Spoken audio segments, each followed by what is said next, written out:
Hey, how's it going, everybody? It's Ryan Zaplin here, Fat Loss Strength Coach, coming to you today with a video on deadlift visualization.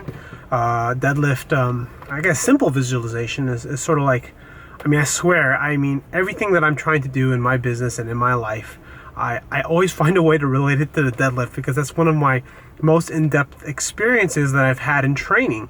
Being able to, deadlift over 500 pounds, almost 600, miss 600, and it's sort of like, in this period of time in powerlifting, I've sort of had this little, it's like you practice to fail. Like you lift the bar and you find the small changes that you can make to maximize your leverage. It's one of the coolest things in the world. And I was talking to my son today, and I dropped him off. He's 8 years old. He's in the third grade. I dropped him off, and we were talking about attitude, right? Because I take him for a workout every morning. And one of the things that I told him was, okay, let's think about some things to improve your attitude, right?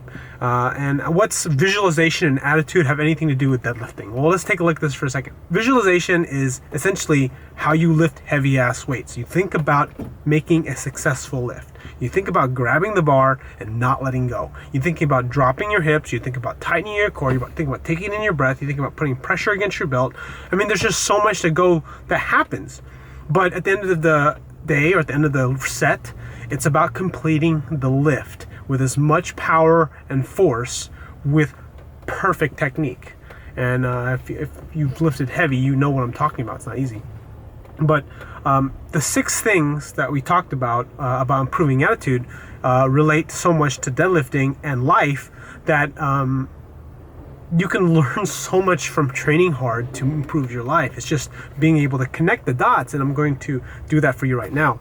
And one of the first ones on our list about improving attitude, so that way you can have it better, you can visualize better. Because I'm thinking about the things that I used to do, like my breathing routine, like how I kind of put myself in the zone, how I turn up my music, how I sort of do these things to kind of get myself amped up and ready to just rip that weight off the ground.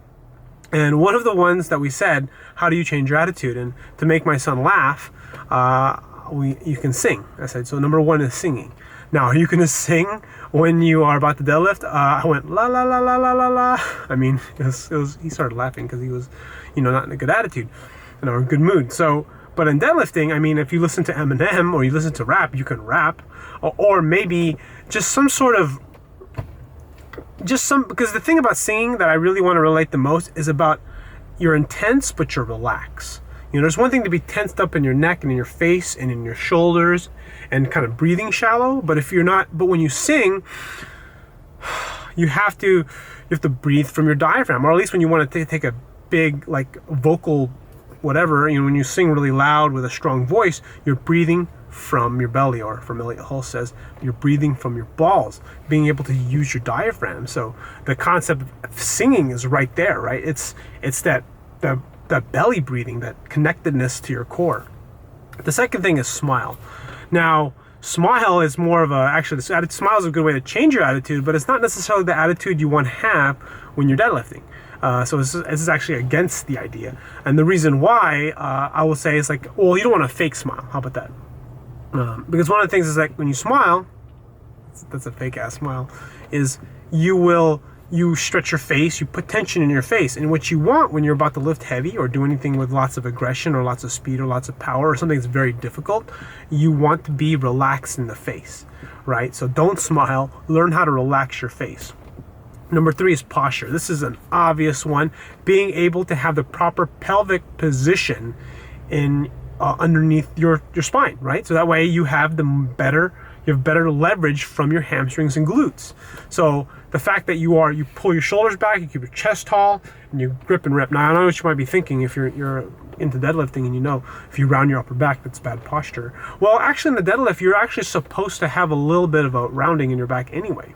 It's just that the excessive rounding is more of it's a technique for getting leverage for the sport of powerlifting. Some people will say that, I guess there's other purposes, that's for a different discussion, but understand that posture, hip posture, ankle and knees and hips are very important. Upper back posture is really important too. Just understand that when you're completing the lift with the upper rounded back, what you're doing is you're shortening your range of motion. But either the case, posture is still important. Whatever posture you're using, use a correct one. And if you change your posture, you're going to be able to change your attitude. When you change your attitude, you're able to see you're able to see what hasn't happened yet. And this is essentially what this is all about. It's being able to see what hasn't happened yet in your mind, that completed lift. And a lot of times, like, okay, sure, you're visualizing completing that PR, that heavy weight, but one thing that helps a lot is if you have more details in your head, you know, like where your hands are, or not even where your hands are, because you can't really concentrate on every single little bit, but what you can do is you can know what it feels like when your hands are in the right place. You can know when your hips are in the right place. You just know, right? I can remember this actually, side note here, when I pulled 600 pounds and I missed, I got it off the ground. And one of the things I knew that fucked me up was, first of all, after I got it off the ground, the bar started to move. I started to move too fast. It felt like it was heavy, but then my hips just went ahead of my body. And that's one of the main reasons why I missed the lift, or at least why I didn't even get it to my knees. But when I pulled 573 for my best overall PR in competition for a deadlift only meet, I remember when I pulled it, I was just like, I was surprised. The bar moved fast. It was like the most perfect lift possible. That's why it was so easy. Breath. That's the next one. Improving or taking a deep breath.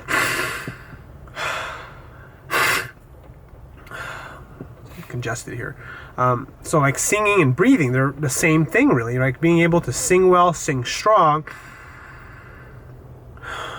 being able to have that diaphragmatic breathing, being able to breathe into your belly, being able to get your diaphragm to expand to create pressure on your belly. But not just that, being able to, because when you breathe well, your spine is in proper alignment for optimal leverage. When your spine is in alignment, your pelvis is in proper alignment. And when all those are in alignment, guess what happens? Your glutes can fucking kick in pretty damn hard. Your hamstrings can kick in pretty hard. Everything is more solid on your core. So taking a deep breath. I think about hard breathing, because one of the things I used to do to sort of amp myself up to deadlift is I would do these kind of like a bull breath, like and then I would grab it, and I would get ready and grab the bar. I would go, if you see some of my older deadlift videos, you know, before I get up when I'm training,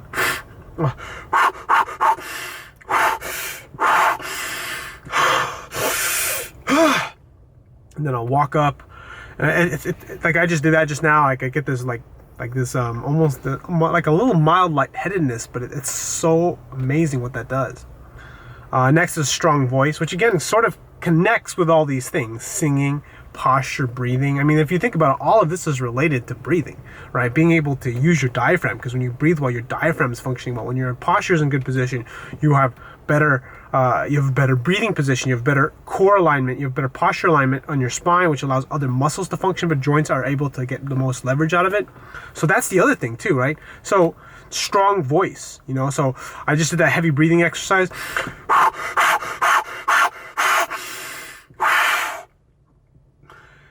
And it's almost like, and what I'll do also, go like I'm just trying to like amp myself up, but really what I'm doing is I'm creating this strong breath, but I'm also using my oxygen level, my muscles in my core, or my diaphragm to get hard breaths in, to sort of to get myself strong. Not just not physically. I guess it is physically strong, right? Being able to have a strong voice, you have to be strong. You don't necessarily have to be like deadlift strong, but you can be strong, and it's being able to understand that hard breath, shouting, screaming. That used to be my biggest thing when before my technical level went up higher, another level, I would scream when I lifted the weight. You see my first powerlifting meet.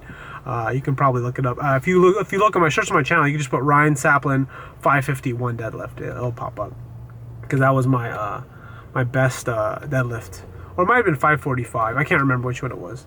And the last thing is meditate. Now, what does meditating have to do with all this? Actually, meditating is just meditating to me is, there's the meditating thing, like, you know, the boring stuff, and I think there's value in that, and that's again for a different discussion. But when you're in the moment, and because really what meditation really is about centering yourself and being in the present moment.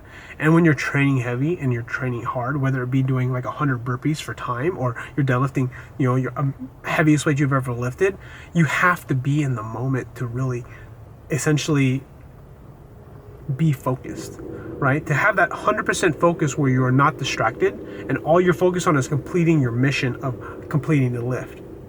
And that's what meditating is. I find that when I'm training heavy, I'm getting ready for the set, like I get into this sort of meditative state. If you see my video titled "Fuck Baby Weights," I'm like, you know, getting amped up to lift a heavy weight, and I'm like, the meditation begins from warm up, from the empty bar, and I'm like, okay, I know I'm going to lift heavy today. I'm going to go for a heavy repetition, heavy double, or maybe heavy triple, and that's what I had planned. But at the same time, I'm afraid, or I know that it's dangerous, so I'm sort of like, being aware where my hands are with each and every set, each and every rep. I'm paying attention to every single movement, my hand position, my back position, my core tightness, my butt tightness, everything, my shoulder tightness, all this stuff, just getting ready to like just pull and lift. And then that's what I'm doing, right? And it's a meditative state that occurs, and it's like a buildup, right? You get maybe a little anxiety, maybe you get a little pumped up, but you find this center. And that's what meditation is to me. Like, I remember I ran a marathon before, a full marathon. And when I would do my training runs, you get into this meditative state where you're just sort of like it's called flow, right? So, and that's really what I guess meditating is supposed to do, is help you get into flow faster. And a lot of this has to do with being relaxed. If you're not relaxed, it's like an intense relaxation, if that makes any sense. Because when you're intense, when you're relaxed, you can basically everything functions. Because the reality is, when you are about to lift a heavy ass weight, the more aware you are of everything going on, of your hands, feet, and toes and breath, it's not going to do well. It's not going to be as well as if you didn't know about it. And what I mean by that is because a lot of the time in training, everything has happened because of a practice. This is what this is. It's a practice. So by the time you go to that PR lift for a meet, you grab the bar and everything is already done. You just have to like go, right? And that's what it is. But when you're in training, and you're in warm up, you're aware of everything. You're more aware of everything. But then what happens as you train more and more, you get more warmed up, everything starts to happen automatically. Like, it's like you start to get in sync with the proper bar path, with the proper hip position, with the proper core tightness, with the proper breathing sequence, with the proper foot position, right?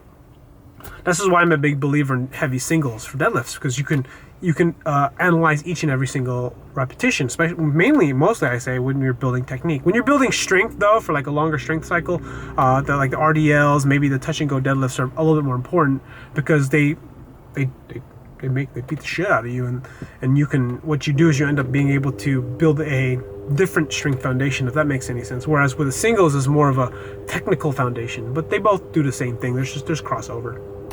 Anyways, I hope you enjoyed this video. Click the like button if you haven't already. Subscribe if you're not a subscriber. One thing I will say is, subscribe, man. If you want to get on my email list, there will be a link on the screen. I'll be the one in the description. Thanks for watching. This is Ryan Saplin, Fat Loss Strength Coach, signing out. I'll see you guys all on the next video.